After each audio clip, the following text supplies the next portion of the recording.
Hello, everybody, and welcome to the Burgundy Zone. I am your host, Kyle, and I'm joined by my co-host, Michael Hall.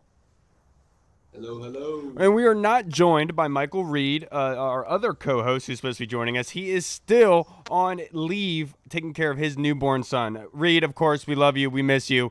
But we're also joined again by special guest at Adam Aniba, a writer for the Burgundy and Gold Report. Thank you so much for joining us again, Adam. Hey, thanks for having me on. It's always a pleasure, man. It's always great chopping it up with you guys.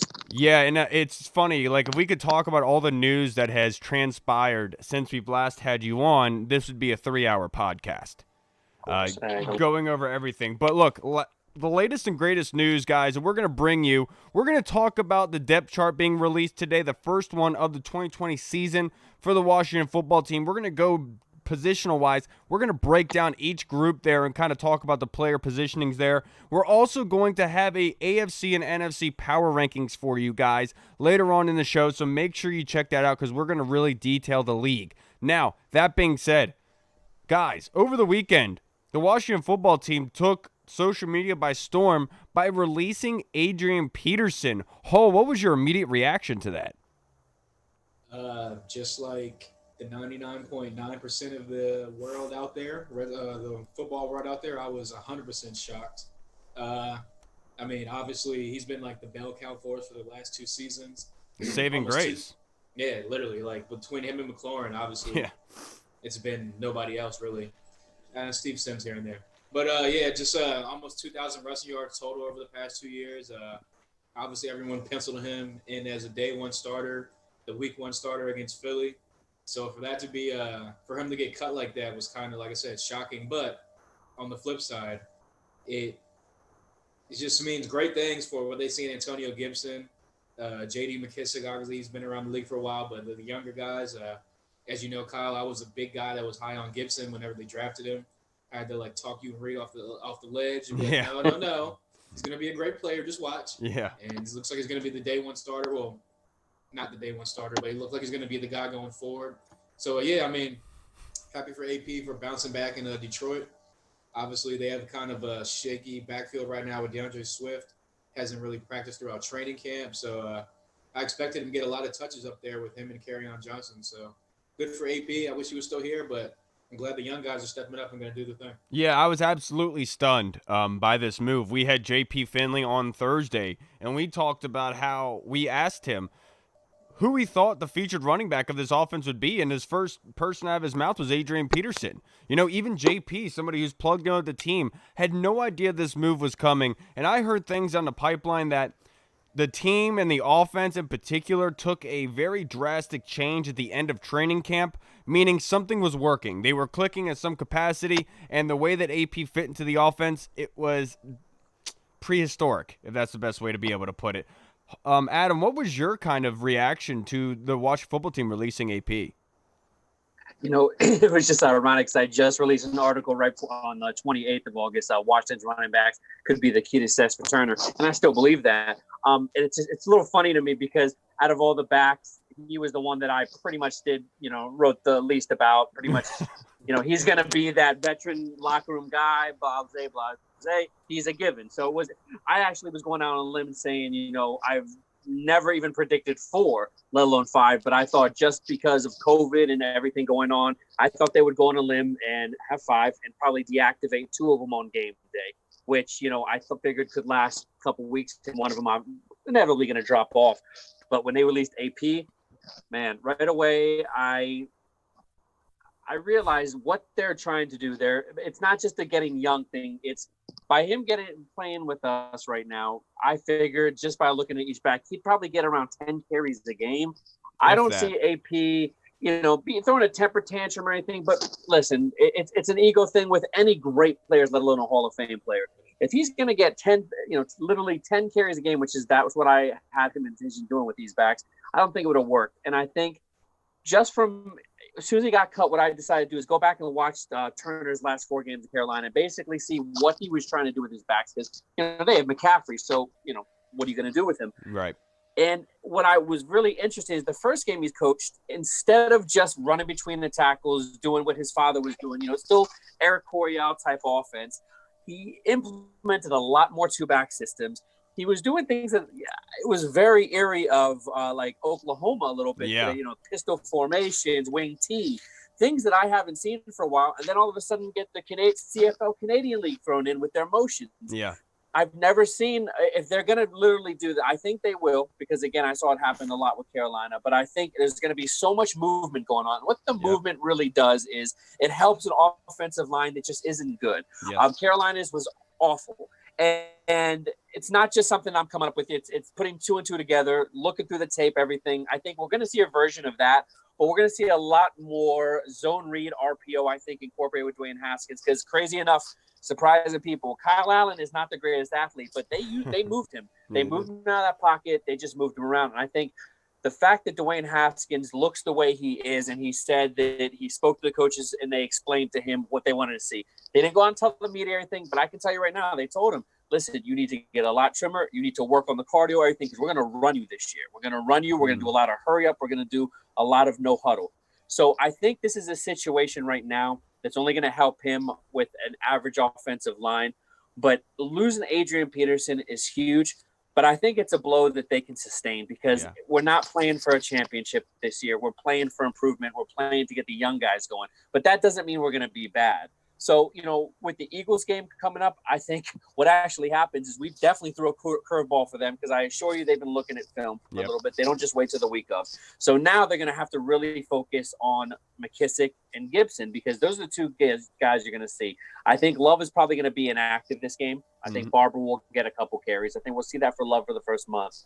But I think the plan that they have in place right now, it's basically the focal point is Gibson and McKissick to kind of give you that McCaffrey kind of role, because none of our backs are even in that realm right now. So you're going to get two right now and see what we can do with it on the field. If it's going to work, that's yet to be determined. But I think we're catching a Philly defense right now where without Adrian Peterson, I think we're actually going to throw a lot at them that they don't even see coming. Yeah, and look, it was very surprising to hear with Adrian Peterson, but the fact is I felt like this regime, this coaching staff handled Adrian Peterson better than the previous coaching staff did. They let him go graciously, and it was kind of a mutual thing where, Adrian Peterson said not too long ago, I still want to go for the rushing title. I want to go for it. That's what I'm working towards. And it's funny that he winds up in Detroit, because everyone's sitting here saying they drafted DeAndre Swift. They have Kerryon Johnson. They have Bo Scarborough. Why would they need to go get AP? And it kind of shows you that offense is inept right now, especially at that running back position. And they're banking. And I'm going to sit here and tell you right now, I think Adrian Peterson gets 1,000 with Detroit. I think he is going to get the ball a lot up there, because he went up there for a reason. And I wish him nothing but the best. Like we said, in an era which we couldn't run the football, Adrian Peterson gave us a fresh breath of air. And I really do give him a lot of credit for being able to achieve a lot in a vacuum kind of place. It didn't have a lot of talent. Now, that being said, best of luck to you, Adrian Peterson. Now, let's move on. The Washington football team today announced the depth chart. They released it. And I want to break this down position by position, fellas, because it's game week. We got the Philadelphia Eagles come Sunday. So let's talk about who is going to be on the field. And let's rope this thing off first and foremost, because it's the most important position. Let's go to quarterback. And the number one quarterback on the depth chart, we found this out last week from Ron Rivera, is Dwayne Haskins. Now, the question was the number 2 and the 3. We didn't know how that was going to shape out. Looks like Kyle Allen's going to be the number 2, and right now Alex Smith is listed at the number 3. What was your reaction to that, Hall?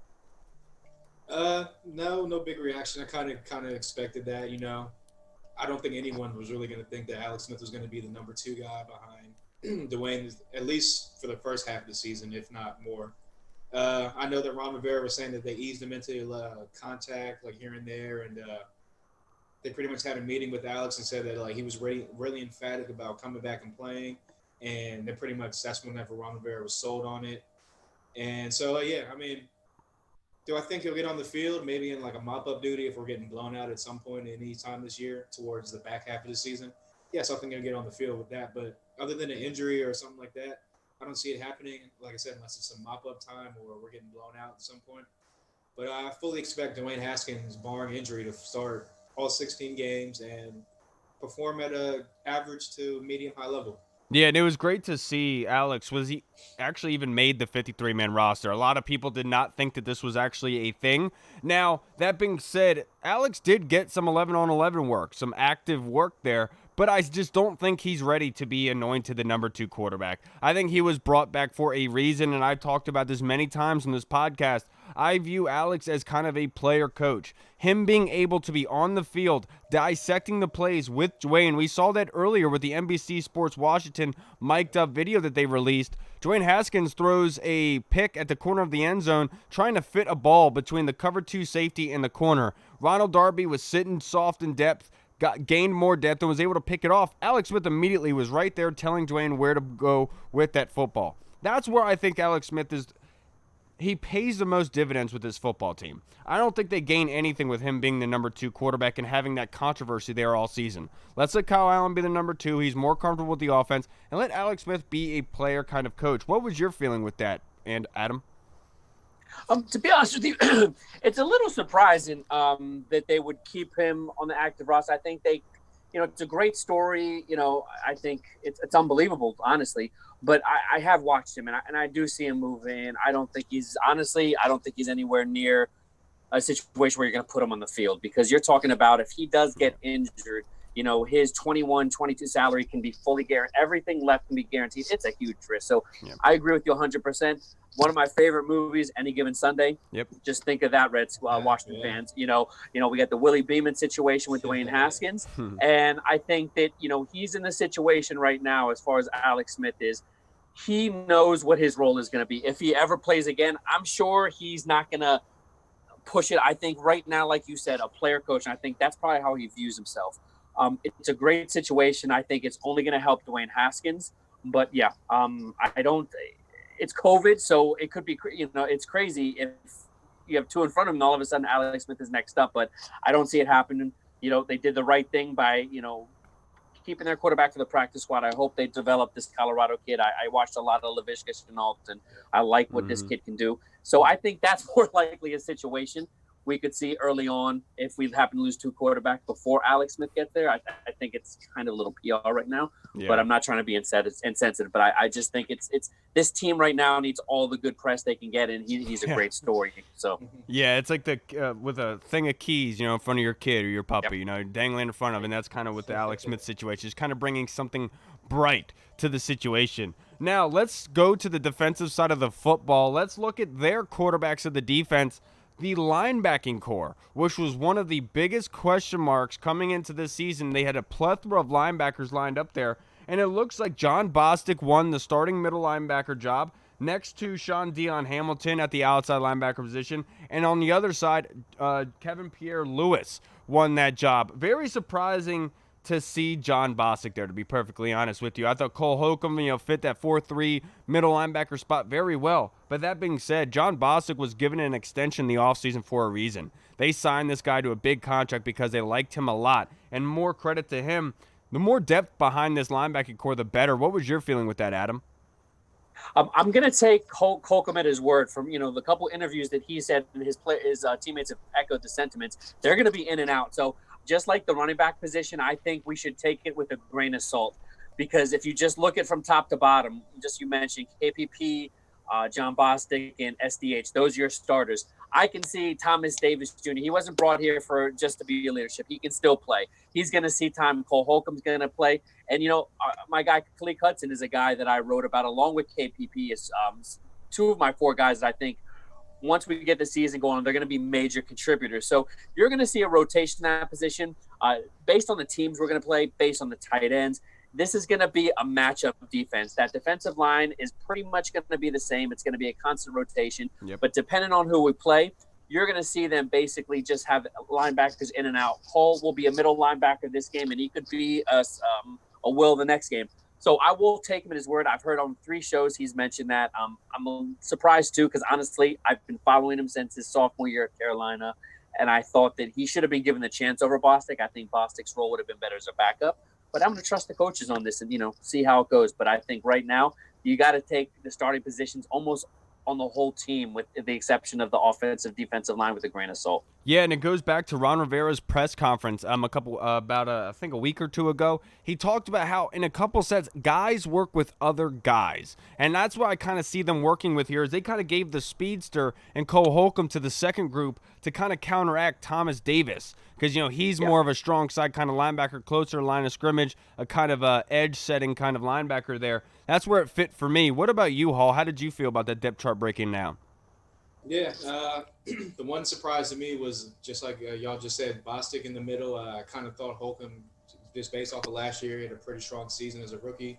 He would kind of lock down that spot. The coaching staff's been raving about him all offseason. But it does make sense for Bostic to be there. He's a guy that's been in the league for a while.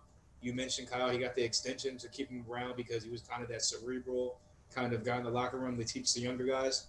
So it doesn't really blow my mind that he's a starter. And just like Adam said, it's going to be a rotational kind of thing where 1 week it'll be this guy, the next week it'll be this guy. One guy might start the game off for first or second down.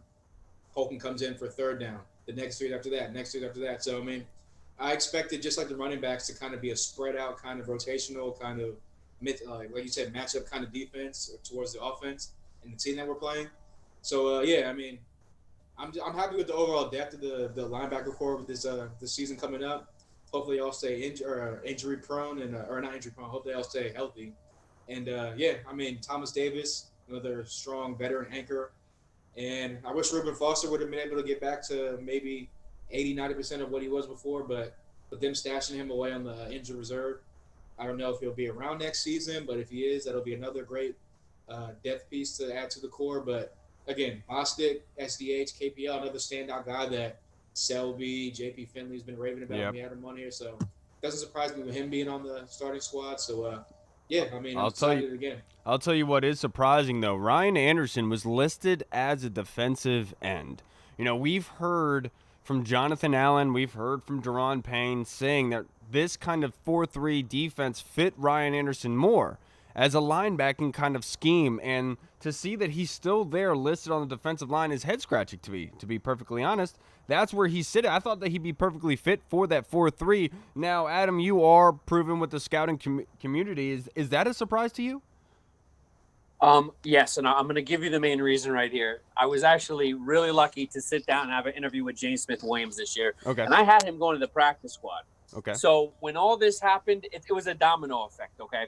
They had, a couple of the guys that they had back last year, some of the good stories at the end of last year with Nate Orchard and some of the other guys. And I think a lot of people were hoping they'd come back. But if you look at our system, those guys really were more fit for the 3-4. When you bring in guys like Ryan Anderson and James Smith-Williams, these are two guys that are really tough and are just great football IQs. And I think James Smith-Williams, his ceiling is really high as far as that goes.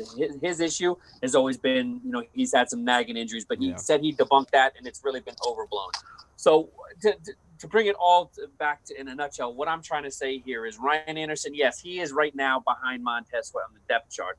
But I think that's just simply right now. I think this depth chart is going to change dramatically. This will be an opportunity for players like James Smith-Williams to, possibly unseat Ryan Anderson. As a game or two goes on, they start to realize maybe his better position might be at the outside linebacker in certain packages. And that's why I keep saying to everyone, there's about four or five players I can name on this roster, not these guys. But even though I like Khaleke Hudson, that's a guy that would probably clear the waivers and make it to the practice squad. They've set themselves up to add about 4 or 5 more players just based on some of the selections I'm seeing.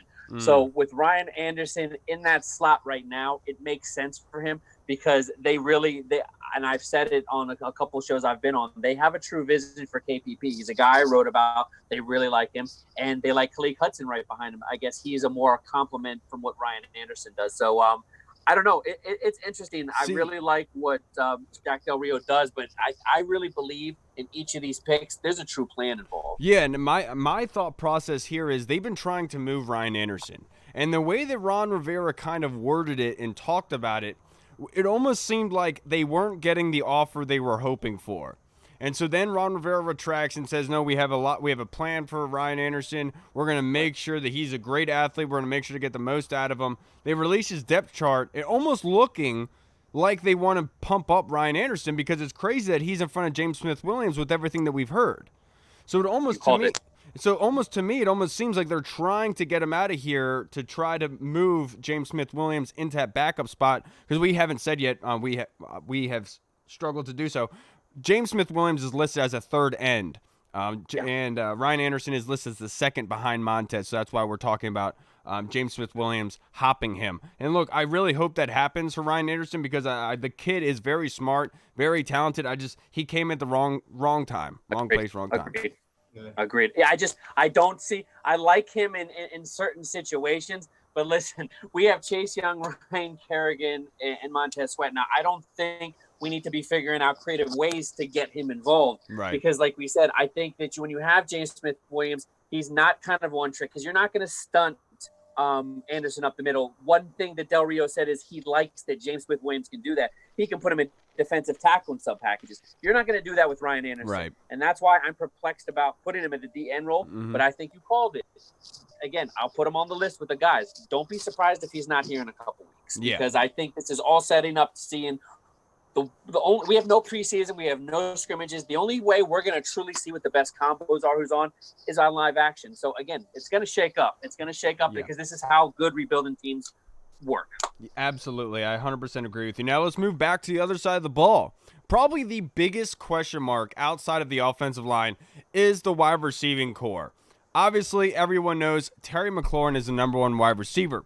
Judging by this depth chart that was released, the Washington football team has Dontrell Inman as the third wide receiver and Sims as the slot guy. I don't hate it. You know, they then have listed AGG behind Terry McLaurin as the number two wide receiver there. So that makes sense to me, because that's where AGG lines up. Now, I could easily see AGG superseding Dontrell Inman based on play, whatever have you. But from what we've seen thus far, and what we've heard thus far in training camp, that Dontrell Inman and Haskins were linking up early and often, and they got together really well. Hall, what was your immediate reaction to the wide receiver breakdown? Yeah, again, no surprise at the top 3 to 4 positions, I would call it. Like I said, McLaurin is obviously the number one stud that we got on the offense. Steven Sims, obviously the slot guy, with them getting rid of Trey Quinn. He's also getting the punt return and kick return duties as well, which makes sense. Exactly. And then you have, like you said before, Dontrell Inman, who they signed, and they came into camp, and just right off breaks, him and Haskins kind of had that kind of, hey, what's up? I know you. I've been like, I throw the ball to, like, I've known you for 5-10 years now. Kind of hook up where they're just throwing touchdown after touchdown to him. Putting it where only Inman can get it, which, again, that goes into how did you know I only want the ball here? So that's great for that connection going forward, hopefully.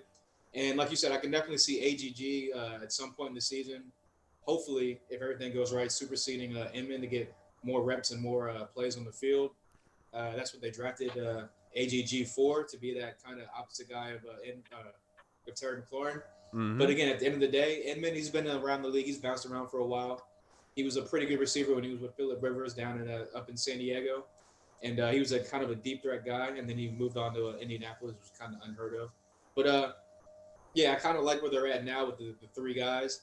I know everyone wanted that kind of number two, like established receiver across from Terry. But I think with a combination of the running backs, the Inman, Steven Sims Jr. in the slot, and then AGG sprinkled in here and there, and hopefully eclipsing Inman at some point, I think they'll have a decent passing game that can move the ball down the field efficiently.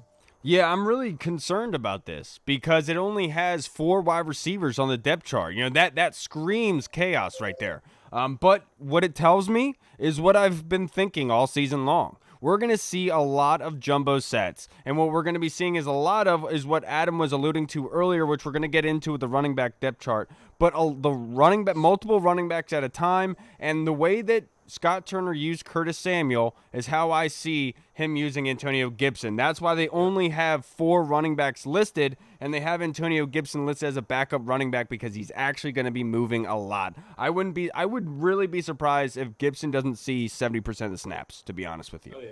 Yep. What about you, Adam? How did you see that wide receiver depth chart breaking down? It's similar to what we're talking about here. Inman is a guy that, again, it's going to look good in practice. You know, they know the system. They're going to run good routes.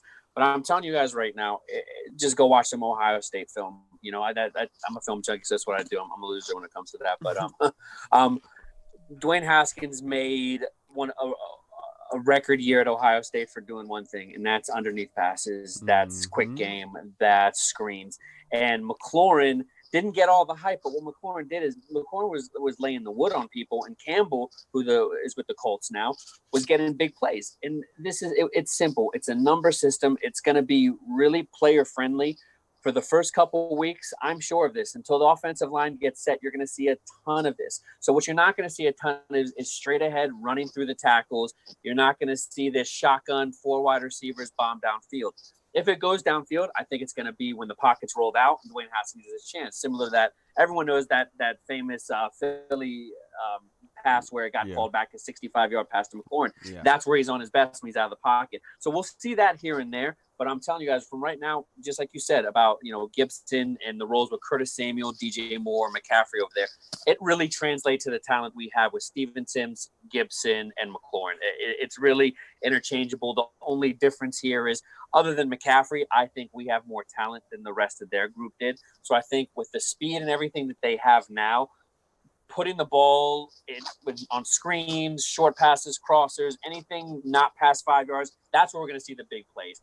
I don't think you're going to see those 50, 60-yard bombs like you think. I think Philly will respect that. And I think, when we get talking about the running backs, I'll tell you, just the way that they're able to open that up. But the running game is going to open up the passing game. And again, that's why I don't think AP was so imperative, because I think the guys that they have pose more of a threat as receivers than he did. They know he can catch, but they're not going to respect that. Linebackers are going to back off and let him catch that, so it's not going to be more than a couple yard gain. They back off on Gibson and McKissick. That's 4.3, 4.4 speed right there. They're gone. So I think they have a clear plan what they want to do, and the lack of receiver depth shows me that the running backs are just going to be so involved in this game, along with Logan Thomas is a guy that's going to get a hell of a lot of snaps. Yeah, you're absolutely right about that. I have to 100% agree. Now, Dontrell Inman, he's getting a lot of crap, but when you have to look at it from a scouting aspect, when you try to find lightning in a bottle with some of these guys who've already been in the NFL, you look for circumstances as to why they couldn't blossom. Now, look at him in LA. A lot of talent around him, a lot of people superseding him, and he still did well enough to make a name for himself. Now he goes to Indianapolis. What happens last year? Jacoby Brissett. Look, I love Jacoby Brissett. I thought the Washington football team should have traded for him before Alex Smith's trade, but he doesn't get the ball on the outside. It's very hard for him to get the ball downfield. That's where Inman plays his game. I think he does have some positives here. I think he does can contribute to this offense, kind of be that Jabbar Gaffney kind of guy, that 10 to 15-yard pickup for the first down, and then let's run with it. That's how I kind of see him being used here. I don't hate it because he brings a kind of veteran mindset onto the field. You don't want a bunch of guys looking out there like deer in headlights, being concerned about where they're at. And I think Dontrell Inman is comfortable with where he is. And as a number 2, it doesn't kill me. And right now, he's a better blocker than AGG. Again, if you called me a couple weeks ago, you seen I was upset because I could tell AGG wasn't progressing. We weren't hearing that name. It's okay, though. Yeah, his hands were not doing well. Rookie receivers are one of the hardest positions to translate to the NFL right away. And in 2018, he had a case of the drops. 2019, he really worked on the came back. So I'm not too concerned. But Inman is a guy I wanted a veteran free agent to really take that spot. He's not ideal, but what he does, he's a better blocker. Yeah. And I've heard this from numerous outlets everywhere that, Inman is showing that he can block on these short passes, these screens. And right now, AGG, they did none of that at Liberty. It was all big time, big plays. It wasn't a lot of the short, quick game. So to me, that's where he's behind big time right now. You mentioned the drops, but to me, I think the blocking is holding him back because you play for Rivera and you play for Turner, and if you can't block as a receiver, that's why they love the big guys, because they're good blockers in the run game. Yeah, look, and that being said, we can't talk about the wide receiver depth chart without going over the running backs next. I know that we've been flip-flopping, but look, we might as well go with the running backs. Everyone was taken back by the Washington football team listing J.D. McKissick as the number 1 running back, and then behind him they have Antonio Gibson. After that, Peyton Barber, and to finish it off, they have Bryce Love, which makes a lot of sense to me. What they're telling you here is, if you watch Scott Turner's game plans last season, what they would do is they would line up in shotgun. Let's imagine that we're looking behind the butts. We're looking at the butts of the offense. What would happen is McCaffrey would line up on Allen's left side in shotgun. They would motion Curtis Samuel into the shotgun on the right side of Allen, and then they would run a kind of RPO play action off of that. That's where I kind of see this offense coming into fruition, where J.D. McKissic running as the McCaffrey and Antonio Gibson using as Curtis Samuel. That motion guy that you always have to keep your eye on because he brings speed, and if he has the ball in his hands on the outside, no secondary member is going to want to tackle him. We've seen the highlights from Antonio Gibson at Memphis. You have to be able to wrap up and tackle that kid, and a lot of these secondary members don't want to be able to do that. Get that kid out in space, and I think that we're making money right here. And like I said earlier, this is why I think they listed him as the backup, because he's going to be that shifty guy lining up at wide receiver and moving all around. How did you see that breaking down there, Hall? Did you have any problems with the way they broke down that depth chart? No, I mean, like I said, it's kind of one of those things where it's a lot of rotation, a lot of interchangeable parts. So if you're listed as the starter, that just means that you're going to be on the field for the first play. No big deal. It is what it is. And the whole like Curtis Samuels to Antonio Gibson comparison, I love that because if you think back whenever we drafted him, I said Scott Turner that's going to be our Curtis Samuels for this offense, but he'll be way more explosive and way better weapon, I guess, like you say, as far as getting the ball down the field. He's a bigger, thicker guy, so he can run the ball through the tackles and on the outside zones. So I love the comparison to Curtis Samuels. Like I said, going back and watching the tape on Scott Turner, like you said, a lot of motion from Curtis Samuels, a lot of RPO, a lot of play action, a lot of rolling out, like Adam mentioned, by the quarterback. So, I mean, it worked for Kyle Allen. He got him to 5-0 at some point. Dwayne Haskins, in my opinion, and obviously through his coaching staff, is more talented than Kyle Allen. So I can definitely see this offense, and they tailored this offense toward Dwayne Haskins. He's mentioned that a lot of times. A lot of the players have come out and said Dwayne Haskins really fits this offense. AP, whenever he left, was glowing about Antonio Gibson, how this offense really fits him. This is what they wanted. This is why they drafted him, to be that kind of interchangeable guy that can run and catch the ball at the backfield. You can line up on the outside, mismatch on the corner, or the safety, or the linebacker up in the slot. So I think it's going to be a lot of trickery in this offense, a lot of motion pre-snap. Again, that'll help Dwayne break down the defense pre-snap. So, I can see some big things. And like you said, a lot of crossings, a lot of screens, a lot of backs out into the flats. And, I'm excited because this has been an offense that the Redskins haven't really ran since the RG3 days. And that was more kind of a gimmicky kind of college offense. I think this is more of like a college offense, but with the NFL kind of North Turner twist on it. And I'm excited. I would say, like, the best way I would be able to explain it to people, if you watch college football, it's going to be more of Georgia Tech than it is of your prototypical single back just lining up a running power game, in my opinion. What was your input with it? Did you think that depth chart, did you find it weird that Bryce Love was listed as the fourth, Adam? No, not at all. Because everything I'm hearing, I like that we're not getting things leaked out, but it's a detriment to people like us because we really don't get the details. But after the ACL injury over Bryce Love, it was in December of 2018. He reportedly had a cleanup in the end of last year, December, and they just had a routine cleanup. But they said he's still not quite there, and a lot of things I've heard is 3-4 weeks, and the reason they didn't put him on IR is for that. Because from what I understand, they're looking at him around that 65-70% range. So they think that a couple weeks he could get there, and if not, again, like I said, don't be surprised. Put him on IR. They can still do. They can still move some things around. But I'm going to go on the limb and I'm saying we're going to start the game. And you're going to see J.D. McKissic and Antonio Gibson in the backfield at the same time. Gibson, I think one way or another they're going to line up together. Either he's going to flex back or flex out. But, man, this is going to be fun. This is really fun because I've got a couple readers from Canada, and that's why I keep bringing up the CFL thing because the way they're motioning, we were talking about it the other day. They were asking me about because the Air Coryell is very different. The Air Coryell and what some of this is not very similar. Right. So what North Turner and his son, if they've really morphed it in together, again, it's all guessing from us. But I think what all of this is just going to do, it's just going to spread the defenses out. The defense – they can put if a defense commits 5-6 rushers to the line, which is Philadelphia does that, they get very aggressive. How are you going to combat two backs with 4-3, 4-4 speed that are out in the flats? So I think all this is going to do is there's going to be a lot of deception in our game. And I think in the end, Dwayne Haskins, we're still going to link up with Terry McLaurin a ton of times because, again, I'll say it. I watched the tape, and I know Slayton, I'll respect his game. But McLaurin burned him, and he's going to burn him again. And if they don't dictate more coverage to McLaurin, he's going to destroy him single-handedly. So where does that leave them? If you're going to shift to his side of the field, our running backs are going to be able to make up for our shortcomings for our receivers. And Inman, AGG, all these guys. That's why I say it's going to be a lot of underneath passing against Philly. With this Jay Gruden offense, what has been the problem with the running game? Ever since he took it over, what was the problem? It was predictable. You knew what was coming. What this offense does is it makes every single defender, all 11 defenders, have to play responsible gap football. They have to be able to maintain their zone. They cannot over-engage. They cannot follow the play action, because if they do, Scott Turner's going to be able to get that ball on the outside and go on the other way, get someone in the ball on the outside.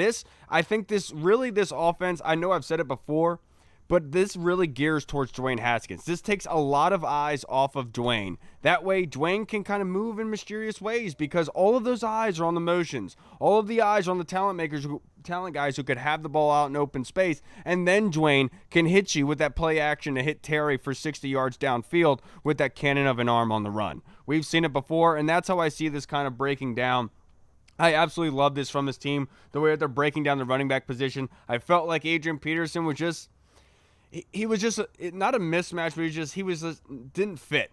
He was a square peg in a round hole. That's how it kind of looked to me. He was just, and this was the best case scenario for them. They have all the speed at their disposal, and I think you're absolutely right about Bryce Love. I was hearing things that he wasn't as explosive as he used to be, and that's what was concerning. And Ron Rivera had a quote last week, I believe he said, He was talking about the scouts and the other coaches, and he was talking about how there were players like, yeah, I've seen this guy do this on film. And Ron Rivera's like, yeah, but I haven't seen it out in the field. And to me, immediately, I thought of Bryce Love. Because what he said about, what he said too, though? This is I made sure I put it in my article. He goes, the running back's going to do a lot of different things. Don't sleep on Bryce Love. Yeah. I didn't hear him say about that on anybody on offense, maybe defense he did. So that's why I was like, don't worry, Love. It's going to be up to Love right now, and that's what I'm saying. He'll get a couple weeks. Barber, don't get too caught up in Barber either. Really, I think it's a two-man show right now, and Love will have the opportunity within a couple weeks to crack that. But I think they have a definite plan at running back. But the running between the tackles, it's not going to be really what they do. They're just going to, spreading out that defense. That Philly wide nine. That's a hard defense to go in. So if you continue to just spread that out more and more. It can be phenomenal. So I think it's going to be really exciting. Yeah, exciting to say the least, my friend. I think this is probably one of the better Washington football teams, the rosters that we have seen. I know it's just being downplayed with all of the chaos, all of not having a name, the schedule the record last season. I understand it all plays, but this is a good team, man. And the way that the offense is the biggest question mark, we all understand this. But given with Scott Turner and the talent that he has there, the way that they're going to go about this, I really, really enjoy it. And I think it's going to cause a lot of issues for teams, because it almost seems like the Washington football team is going to be on the cutting edge. They're going to be on the start of this thing, the front of the spear, the tip of the spear when it comes to these offensive kind of gadgets and the way that they're doing things offensively. I absolutely love it. Now, people are looking at this whole the inexperience of the offense and the questions about the offense is a bad thing. You could flip it on the other side and be like, it's a good thing. You don't have a lot of film on these guys. These guys are new to this system, so you don't really know if you're going to get out of them. You don't really know how the offense is really actually going to look other than 4 games from last year. You know what I'm saying? So it could be a good thing as well. And Jim Schwartz came out and said, Ron Rivera with this coaching staff and no tape on these guys, no 4 preseason games, it's going to be tough to defend them coming out off breaks. So, I mean, don't be surprised if they come out and punch them in the mouth, a la RG3 in the 2012 Seattle game. Saints game. Real quick. It's Saints game, exactly. That's great. That's a great example you brought up, because I think that's the last time that this team has really brought something to the table that was tailor-made. And I think one thing that Turner said that stuck with me is, although he has his system, he is tailoring the offense to the players he has. So again, we can look at that Carolina film, and I try to take it with a grain of salt, but I think that's going to be his base, just like a base defense, base offense. And what he's going to do off of that is whatever Dwayne Haskins is doing good at that time, whatever Dwayne feels it's working for him, I think he's going to continue to exploit. And I think at least one thing we can say is Dwayne Haskins got a better feel for that Philadelphia defense. And you could argue you're taking Malcolm Jenkins, you're taking a couple pieces out. They could be in a worse spot with him coming in and, him knowing more. So I think this is a huge opportunity for them to come in and do it. For Philadelphia, this is a trap game. This is a definition of trap game. I think that the more aggressive they are with us, the worse it's going to be for them. on the Washington side, I think it's the opposite. I think if we can continue to be aggressive on both sides, I think it's just going to surprise Philly. And like you said, punch him in the mouth on defense. I'm telling they're going to do it on defense because Wentz is going to be running for his life. I'm telling you, he'll make some plays because he can throw on the run. He's great at that, but he's going to be running for his life. Yeah, and look, we'll have a better preview of the game come Thursday. We'll be able to actually go and dissect how that game is going to go about. Because look, I'm really excited for it. I've been talking all offseason about this team going to punch Philadelphia in the mouth come week 1, and I can't wait to get that going. Now that being said, one of the feel-good stories of the depth chart being released was Cameron Curl. He talked about how the first person he called when he made the 53, he's the only undrafted rookie to be able to make the team this year. He called his mom. And he called his mom, and they cried it out, how important this was to him. And Cameron Curl made, when I did my film breakdown on him, Adam, I gave him a nickname as the plug. It just seemed like the dude from the safety position was a natural cleanup tackler from that kind of last resort of defense there in the back end. I absolutely loved Cameron Curl's film, and it looks like he's progressed a lot. What I'm surprised about is seeing him in a backup free safety role, because that was my question when we drafted him. And I'll be honest, that I just didn't have him rate with a draftable grade. But I think the way, like you said, the way he can plug up things, the way, he can do things, I just question how good he's going to be in space. But from everything we're hearing from training camp, it sounds like you said, he's cleaned that up a lot, because that was the number one knock I had on him when I scouted him.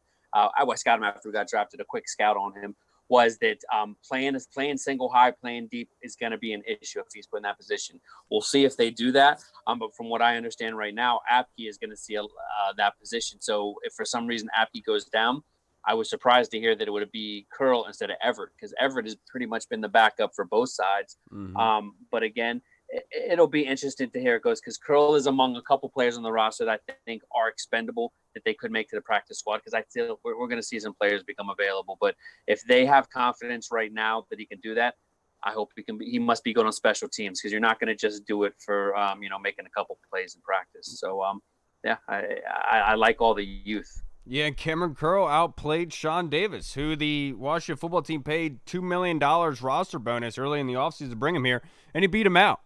Which says a lot about the play that he was doing, because nobody was hearing about Sean Davis. All training camp, you didn't hear his name once. Not once. I don't think that dude's the same. I think since he came out in the first couple injuries he dealt with in Pittsburgh, I don't think he is the same. And I just think some players over the years, if you just watch, they just can't take that pounding on their body. And to me, he's the definition of that. So I don't. He'll bounce around for a little more, but he'll be out of the league within, I think, 2 years.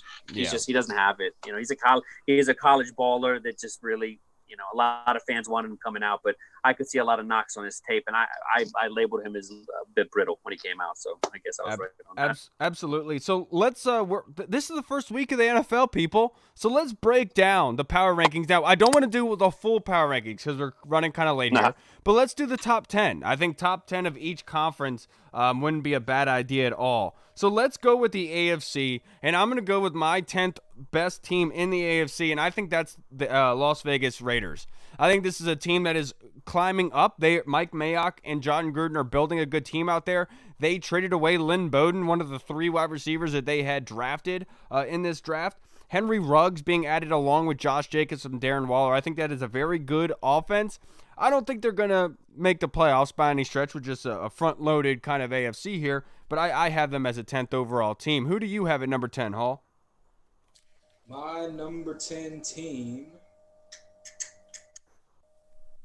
I'll surprise some people. I'll go Denver. I've been really high on Drew Lock this whole offseason, even before they drafted anybody, just because I knew they were going to get a bunch of receivers, and this is a really deep wide receiver draft. With them adding Jerry Jeudy to go along with Courtland Sutton, I think that makes a really potent offense. They added Melvin Gordon in free agency to kind of have that double-headed dual backfield with Bill Lindsay, who's been a baller as an undrafted free agent out of Colorado. And then you draft a nice 4.2, 4.3 speedy guy in Hamlin out of Penn State, who I think will kill it in the slot with Drew Lock's cannon of an arm. If they can get that line sewed up, I know they have the left tackle coming back. So if he can stay healthy, the line should be protected on the left side for the most part. And obviously, they got the defense with Bradley Chubb and Von Miller coming off the edges. I think that Denver could possibly make some noise in the West this year. Good as far Lord. as a sneaky wild card team. You have him at number 10. My goodness, dude. No. In the AFC, you have him at 10? Yeah, man. Hey, man. Oh my God. Who do you have at 10? Hot takes. Adam. I have Pittsburgh. What? Just because I think that Big Ben's going to go down again, and I like their defense. I have their defense in fantasy, so I like their defense. But I think that he'll go down again. They didn't do anything as far as I understand. I think then they brought back Dobbs. I think though because he was with Jacksonville. Yeah. I think they brought him back, so that's what we're looking at right now. Because Duck Wilson, whatever his name is, Duck Hodges. He's gone. Yeah, Duck Hodges. So come on, man, do the math. I don't care, Juju Schuster, who you got. Big Ben, I think he's gonna go. He's done. I think this is his last year. He's not gonna do anything. So that's why I have him there. So at 9, I have to go with the Houston Texans. I know they shipped out DeAndre Hopkins in a very, very tough division. It looks like that's shaping out there in the AFC South. I think the Texans at 9 makes a lot of sense. They're unproven defensively, and we don't know what they're going to do offensively with the acquisition of David Johnson. I think them at 9 is probably one of the better fits. Who do you have at 9, Hall? Number 9, I'm going to go the Cleveland Browns. I think that they didn't make my list. The subtraction of Freddie Kitchen is actually an addition because he drove that team into the ground last year with all that talent. I think that Kevin Stefanski coming from Minnesota with those 2 wide receivers in Thielen and Diggs will know how to use Jarvis Landry, Odell Beckham perfectly coming out this offense. He's a heavy run guy, and with Kareem Hunt getting the extension, obviously Nick Chubb, the second leading rusher in the league last year, I think that bodes well for Baker Mayfield. He's a big play action passing kind of guy, and they just brought in Taylor Lewan to hold on the right side. They drafted a left tackle, right? Yeah, but I think he got injured for the season, if I'm not mistaken. Oh, wow, really? Didn't know that. But either way, they sold their lineup, and I think that Baker Mayfield has a bounce-back year in his 3rd year. He had the sophomore slump, and I think that Kevin Stefanski no, I'm tripping. I'm thinking of somebody else. No, you're right. Yeah, they drafted the homie from Alabama, right? From Alabama, yeah. Tristan, not worse. Tristan, yeah, I got you. I know what you're saying. Forget his name. I'm an Alabama guy, and I should know this. They're playing him at left tackle, and I had him rated at right tackle. Yeah, exactly. Because they got Taylor Lewan at the right tackle. But no, I think that Kevin Stefanski brings some Kirk Cousins-like stability to Baker Mayfield. And I think that Cleveland has a bounce-back year and finishes around 9-7, and they get into the wild card. I would agree with you. Greg Williams is still their defensive coordinator. I got exactly there at 9 and 7 in same power ranking, so I'll make it easy. Okay, so you had him at 9. So at 8, I have the Indianapolis Colts. I think that is a good defense, a solid offensive line. The biggest question mark is a quarterback. We don't know how Phillip Rivers is going to gel with them. I think them sitting at 8, the last of like the top half of the if you're going to break it up in halves here, I think they are the back end of the better teams. They're just unproven there. Who do you have at 8? I actually is going to surprise a lot of people. I have New England at number 8. I have them at 7. Only because I know everyone, like a lot of the websites and a lot of the people are high on them just because they named Cam the starter. I think the offense will be actually surprisingly not as bad as it was last year with Josh McDaniels being able to be creative with Cam Newton. I think N'Keal Harry, if he stays healthy, is actually a pretty decent receiver. And obviously Julian Edelman, if he stays healthy, is a Julian Edelman out the slot. But the problem is they lost a lot of pieces on defense. I think they had like 7 or 8 opt-outs of starters or like main rotation guys opt out. So, I think the defense kind of takes a hit with especially Hightower being out, the kind of the defensive captain back there in the middle of the linebacking core.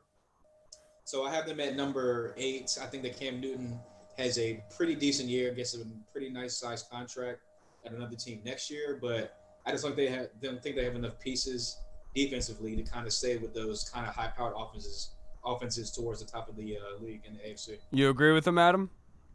I agree 100%. And my guy Kyle Duggar's over there. He's getting the respect from Bill B. Bill B came out the other day, said he's one of the most intelligent, smartest rookies he's ever had. So I was looking on their depth chart earlier, and I see he's right behind McCourty, but McCourty's like 38 years old. So I think Patriots, that's exactly where they should be. I think they'll do just enough. But what I'll piggyback on is I don't think Cam Newton's going to make it through a full season. Otherwise, I'd have him at least maybe probably one tick higher. But based on that, I think Cam Newton probably doesn't last past week 12. Yeah, and I have the Pats here at 7, just right above you guys, just because of Bill Belichick's defense. Everyone knows that guy just is able to call defense, adding with Kyle Duggar. And then Josh McDaniels, as much as everyone wants to give him crap for being a terrible head coach, he's a good offensive coordinator. Who'd you have at 7? At number 7, I have Pittsburgh. I think that Big Ben has not really like a comeback year, but I think he'll be back up there as far as like passing yards. He'll put 4,000 plus yards up this season. I think that Deontay Short Washington, answer. Give me your short answer. Deontay Washington, I mean, outside of Juju, I don't think he's a solid number 1. I think he's a bona fide number 2. He doesn't have that dog across from him. I think James Conner is a pretty good running back in the passing game and the running game, but I just think they're going to be led by their defense, but the offense is going to be kind of lagging. Who'd you have at 7, Adam? I got Indianapolis there. I like their defense. I like what they've built on defense. I think with Phillip Rivers there now, and T.Y. Hilton, Campbell, some of the other guys, they've got some real speed. They've got some real explosives. I think Rivers will be able to get – I think Rivers is actually going to surprise some people. I think they're going to have a decent year this year. I think they'll be in the talk. I think they're going to definitely win, 8 or 9 games with him. Absolutely. Now, they're at 6. I have the Tennessee Titans. I think they take a step back. I think they just caught fire, right place, right time last year. I know they just added Jadeveon Clowney over the weekend to their defensive unit, but I'm not confident in this team altogether. Everyone will tell you I'm a big Derrick Henry hater. I feel like that's a very, very good offensive line. They will run the ball well. It's just that defense I'm kind of worried about. But Vrabel always has those guys playing well, so that's why I have them there at 6, just on the back end of that playoff, that wild card berth. I have them there too. Yep. Yeah, I have them too. They've some key additions, but I think that there's so much hope that this quarterback is going to have another year. And man, I wish I want to go put a bet on Vegas because I don't think he's going to have nearly that performance. And I'm agree with you. I think that the defense will keep him in it. Henry will do enough, but they're not going to have that kind of year last year. I think that they'll probably be a middle of the pack team even. So I think I have them finishing with 9 wins. Now I have the Bills at number 5. I'm not confident in Josh Allen. Look, I know he's a good fantasy guy and everything. I know they added Stephon Diggs, but until they get better at the quarterback position, I'm not going to trust them to be able to get past that wild card kind of berth. But I have them there at 5. Who do you guys have at 5? I actually have Buffalo as my number 5 team as well. No way. I think that the addition to Diggs makes their offense a little bit more explosive. Everyone loves Zach Moss coming out of Utah. I think he's going to be a good addition to go with Singletary. And obviously the Sean McDermott defense is always going to be stout. So I got them as a number 5 just because, like you said, Josh Allen's up and down too much for me. Yeah, this is where I have Denver because I'm really high on Denver this year. I think Drew Lock was a guy. I'll admit it, I wanted him over Dwayne Haskins when he came out because I just loved his game. A lot of people talked about his style didn't translate, but I think we're all seeing now that his style actually fits perfect. I think now that all the points that you mentioned, adding Jerry Jeudy, adding just all these KJ Hamler, that's D-Jax Jr. right there, and then bringing in Albert O, someone he's familiar with at Missouri's tight end, with that defense, with everything they got going on the back end. Man, that's a team this year. I think Denver, I'm going to have them winning about 10, 11 games. I think they're really going to be good this year. I have to agree with you. I have Denver there at number 4. I think this is a very, very well-built team. They have a plethora of running backs. They have a young, up-and-coming tight end. I know that their offensive line has struggling running the football, but that's why you go light up generate so much at wide receiver because you're going to force teams to kind of have to defend you that way. That makes it easier for you to run the football. I think this is a very, very well-built team. I think they're going to go far in the playoffs. I have them at 4. Who do you guys got? My number 4 team is actually Tennessee. Again, I trust Tannehill just slightly more than Josh Allen. That's the only reason I have them above. I think they're going to run the ball efficiently with Derrick Henry. I think A.J. Brown's a stud. I wanted him coming out of college just like you wanted Drew Lock coming out of college. But I'll take Terry McLaurin, obviously. But, I think that Tennessee, they drop a little bit, but I just don't trust Tannehill as much. I think that he's finally kind of found his groove with the Vrabel offense and that defense, adding Jadeveon Clowney. I think it's going to help them a lot. But, again, quarterback is kind of iffy for me. It's just one step above Josh Allen for me. What about you, Adam? You agree with him? We're number 4, right? Yeah. We're saying number 4. I'm gonna go out on a limb. I think Cleveland has that kind of team. I really think Wow. Baker Mayfield was a guy I really liked coming out, and I just think they're gonna get it right with Stefanski. I think that this offense will be explosive, and I think the defense will do enough. And again, I think that they're gonna see a big uptick in it. I think they're gonna have to be a 10-win team this year. I didn't even have the Browns on my list. I'm gonna be honest with you guys. And a lot of people don't. But look, I'm sticking with the AFC North. I think the Steelers make a huge leap this year. I think they're going to be the third best team in the AFC. Without Big Ben, that defense was playing lights out last year. And we got a couple buddies that are Steelers fans, and we love to rag on them about the Steelers. We haven't been able to have an opportunity to. But I told them a couple years ago, Hall can attest to this, I told them, you should be concerned that your best unit is your offense. The Steelers, going back in history, they win championships, they win playoff games when they have a dominant defense. That has finally returned, in my opinion, with the acquisition of Micah Fitzpatrick. I think this is a very good team. They're well built. They can run the football. The offensive line can generate a lot of yards for running backs. And then that's not even including Juju Smith-Schuster, James Washington, and Chase Claypool on the outside. And then Eric Ebron at tight end, I think, could be a very undercover kind of real baller this year, kind of guy that you could real target in fantasy. I think the Steelers are a very well-built team. I think they could surprise a lot of people. Big Ben's last hurrah. Well, my number 3 team, I know you hating on Phillip Rivers, but I got the Colts making that leap to the number 3 team, winning the AFC South by at least 2 games over the Houston Texans. I don't even have them in my top 10. I think that Deshaun Watson's going to carry them, but they just lost DeAndre Hopkins, and Will Fuller can't stay healthy. Cooks can't stay healthy, so that's why I kind of dropped them out. But going back to Indianapolis, I think that Phillip Rivers' problem last year was he didn't have a lot of time behind that line. You're going behind the best offensive line in the league with the Colts. That's a good point. Yeah, you got that running game with Jonathan Taylor coming out of Wisconsin, as well as Marlon Mack, who's a sneaky baller, has his couple of 100-yard games last season, and he can catch the ball out the backfield. And my only question would kind of be the back end of the defense, but I think that they'll do enough on offense, put enough points up to kind of outlast teams. Yeah, actually, that's a really good pick because the Colts could be that underachieving team that just blows the lid off of everyone. And would make a lot of sense because that AFC South got a lot worse this offseason. This is what Andrew Luck was wishing for in the beginning. Right.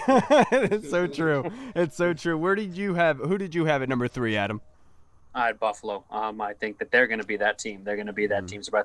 It's not like I'm so sold on Josh Allen, but I think his mobility is going to play to the strengths of a lot of the play calling that they're going to, they have up there in Buffalo. And I think by adding Diggs, he's a guy that he'll, all those overthrows that we saw last year with Allen, because everything was pretty much, either in the receiver or just a total overthrow. I think Diggs will make up for that. I like what they've done in the run game. They've got a stable of backs right now that should be scaring a lot of people because there are a lot of names that aren't household names. But, man, to get the kid out of Maryland that late, man, this is a legit running back core. So, yeah, I have them making probably one of the biggest leaps in the league this year. Yeah, the thing is, I really liked the Bills going and getting Stephon Diggs, but to me, it was almost like playing in Detroit pre-Matt Stafford with Calvin Johnson. It's like, yeah, that's great, but, it doesn't do you're not getting the ball to him enough. Right. Is the point. Enough. You don't have a good enough quarterback to get it done is my point. And that's why I kind of shied away from Stephon. But like you said, Josh Allen just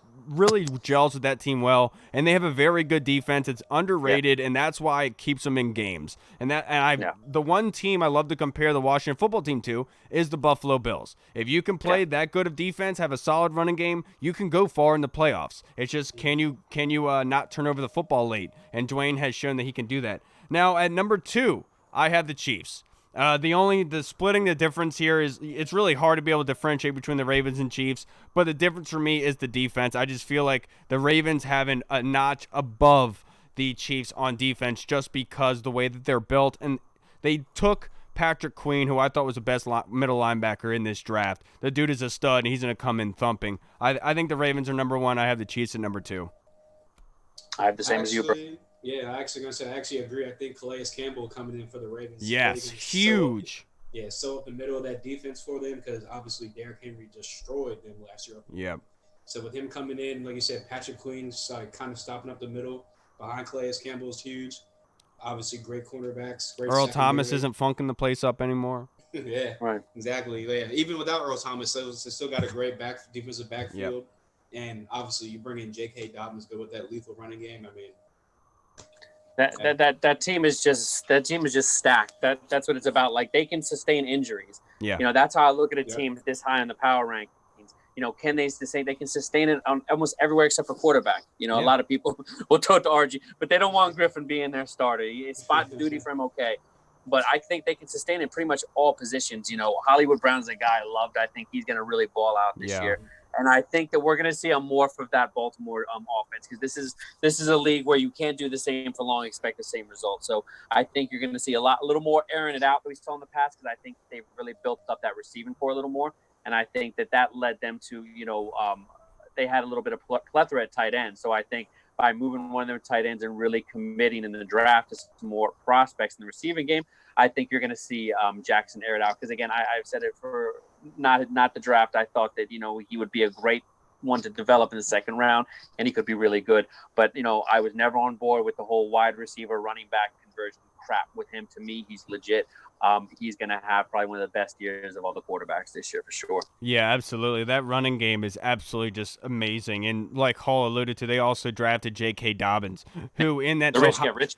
It's overkill at this point. Right, and with that Ohio State offense is very similar to the way that Baltimore runs the football, and so that's why I feel like it's a shoe-in fit for they now have their kind of Kamara and Ingram two-headed monster with J.K. Dobbins and Mark Ingram now, in my opinion. This is a really well-built team. I think they're the class of the AFC. Now, we'll do the NFC on Thursday because we took a little time with the depth chart.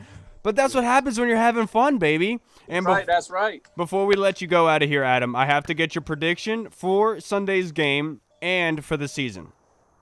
On a couple shows I was open for, I'll stick to the same. I'm going to say that Washington's going to come out fast. They're going to put up the points, and the second half is just going to be that defensive struggle. I think they're going to pull out 20 to 13. Washington will get that. Over the year, I've been pretty bullish about 8-8. I think if a couple things go in the right direction, we don't deal with any blows. I think 9 wins is realistic. But for the most part, to me, 8-8 sounds about where we're going to be with this schedule. Because make no mistake, Washington come far, but this schedule is no joke, and especially in the first half, it's hard. And I know everyone will say, like, saying 8-8 is like a cop-out answer or whatever. I don't feel that way. I think you're absolutely right. It's kind of a balancing act with this defense and offense, and then so I think you're absolutely right with the 8-8. It kind of counteracts itself. 8-8 to go to 8-8 from 3-13 the year before. Plus, everyone has us in the bottom 5 picking anyway. I mean, it's ridiculous. It'd be hell of an. They haven't been I couldn't believe, what was it? The latest one I saw was number 31 Washington. And that's pure hate right there, because the defense alone, you got to put them in the 20s. So, absolutely. You know what? That's good. That's bulletin board material. And I think that everything I've been hearing about Sweat and Young, Kerrigan, man, we're going to be in for a treat, guys. Yeah, absolutely. I hope everyone had a fun time over the weekend drafting their fantasy teams. Just want to let you know, if you guys ever want to, you can just submit your rosters to us. If you have a question about your fantasy lineup, if you just want another opinion, you can always reach out to us. We'd be more than willing to help you. We have plethora of experience to give out to everyone and try to give our helping hand, because somebody needed it. We had a fantasy draft over the weekend, and look, Hall, you got to talk to your boy, son. I don't know what that was. The dude drafted CeeDee Lamb in the second round. He drafted 4 tight ends and 4 quarterbacks. I have never in my life ever seen a bad draft like that. That was something out of a movie. Just do auto draft. I don't understand. I know a lot of guys that they couldn't do it, sit there, so they just did the auto draft. So yeah, I don't get it. Dude, his second running back was Damian Harris. Yeah. Oh, I have him like as my 4th, I think. No, not Harris. Wait, Williams. Never mind. Oh, my wife made a really good point. She was like, it's almost like he was just drafting players that he knew, like the names of. I was like, that's actually maybe. That's a good point. A really good point, actually. That's what I was saying. It's like, dude, I feel so bad. All right, everybody. Well, remember, we just announced today and last week we are moving to a new generated format. We're still going to be doing the Tuesdays and Thursdays episodes, but we're going to be doing a reactionary mini episode every Sunday immediately following the game. So we'll be able to discuss and digest the game that just happened. So make sure you check us out. And we'll also be back on Thursday. And then please go follow my boy Adam at the Burgundy and Gold Report. Follow him on Twitter because he puts out fire articles, and he gets to interview guys like Antonio Gibson and Kyle Duggar before anyone else does. A lot of credit to you, Adam. Thank you so much for joining us, sir. Man, appreciate you having me. Next time you're on, guys, man. It's always a pleasure. Absolutely. All right, everybody. I'm Kyle. I'm Hall. Washington football. Hey! Almost did it. Audio Jungle.